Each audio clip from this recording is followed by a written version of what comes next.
Esse avanço nas investigações, saindo do patamar de executores para os mandantes do crime, é uma prova de que o novo governo, este, tem se empenhado para solucionar o caso. Caio Coppola, isso rivaliza com o governo anterior, na sua opinião? Olha, eu tenho que ser coerente com as posições que eu sempre defendi aqui, Lu. Eu sempre ressaltei a autonomia da Polícia Federal, a autonomia do Ministério Público. Então, para mim, né, se nós ainda vivemos no Estado Democrático de Direito, eu gosto de pensar que nós ainda vivemos, né? Essas carreiras, elas têm a independência de atuação. Então, assim, por mais que tentem instrumentalizar politicamente a solução desse caso, eu acho que isso é simplesmente uma coincidência cronológica muito bem-vinda, por sinal, porque é óbvio que a gente sempre torce pela elucidação do crime e pela punição rigorosa dos envolvidos. Agora, vamos assim, por amor ao debate, né? Vamos colocar a questão. Será que a mudança de governo influenciou a solução desse crime? Vamos ver o que disseram as autoridades. Aqui, ó, o delegado regional da Polícia Judiciária, Dr. Jaime Cândido, falou o seguinte: o convencimento do Élcio para delatar foi porque o Rony garantiu que não tinha feito pesquisa sobre a Marielle, já foi colocado isso aqui pela CNN, e isso gerou uma desconfiança por parte de Élcio. Então, o que nós temos aqui? Que o Corréu toma ciência de uma prova forte contra o seu cúmplice. E aí, a partir daí, ele se adianta em colaborar com a justiça para obter um benefício penal. Aquela história, farinha pouca, meu pirão primeiro.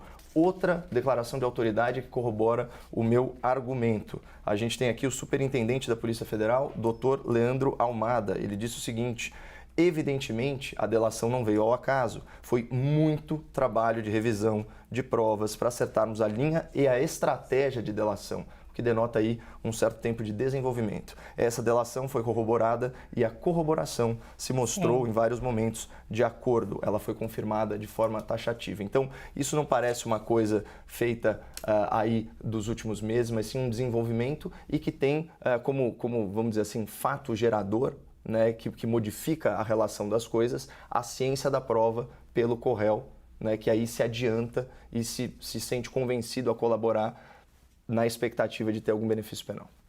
Muito bem, esse avanço nas investigações, Alessandro, é uma prova de que o novo governo tem se empenhado em solucionar o caso. Isso rivaliza com o governo anterior ou, como o Caio disse, é só uma coincidência? Olha, Lu, o próprio medo que a família tinha de levar o caso para a esfera federal, com medo do governo anterior, já indica aí algum tipo de problema. É claro, o caso não foi levado naquela época, foi levado somente agora. A gente precisa lembrar que as três pessoas, o Élcio, né, e os outros dois co-partícipes do crime, eles eram ex-policiais militares. Um era bombeiro e os outros dois ex-PMs. Ou seja, nós estamos falando de pessoas que participam das forças de segurança do estado do Rio de Janeiro. Não é qualquer coisa. Então imagina, ou seja, se eu tenho pessoas que participam das forças de segurança, se eu tenho milícias no Rio de Janeiro, se eu tenho um crime praticado contra uma vereadora, indícios de que esse crime foi praticado a mando de agentes do Estado, como é que você vai confiar numa investigação? Qual é a possibilidade de intervenções internas dentro da estrutura do Estado com relação a essas investigações? Ou seja, durante o último período, antes de 2023, havia um impasse. Qual era esse impasse? Se fica no Rio de Janeiro as investigações, é possível que a estrutura interna do Estado, pessoas que não têm condutas republicanas e nem de respeito às instituições nem ao direito, talvez estão envolvidas no caso, elas bloqueiem isso. Isso aconteceu, aliás, vide que o próprio Samuel, se eu não me engano, foi preso por tentar intervir ao longo do processo. Então, é muito difícil que esse processo conseguisse caminhar de uma maneira devida no Rio de Janeiro. Por outro lado, na esfera federal havia um medo do governo Bolsonaro, porque diversos elementos e pessoas que têm uma linhagem, né, vinculada ao Rio de Janeiro, à milícia, ou que conhecia, o próprio presidente morava dentro do condomínio, no mesmo condomínio onde um dos suspeitos também morava. Então, veja, um conjunto de elementos aí que dava... a família do presidente tinha um discurso completamente oposto ao de Marielle. Portanto, eram opositores de natureza política também.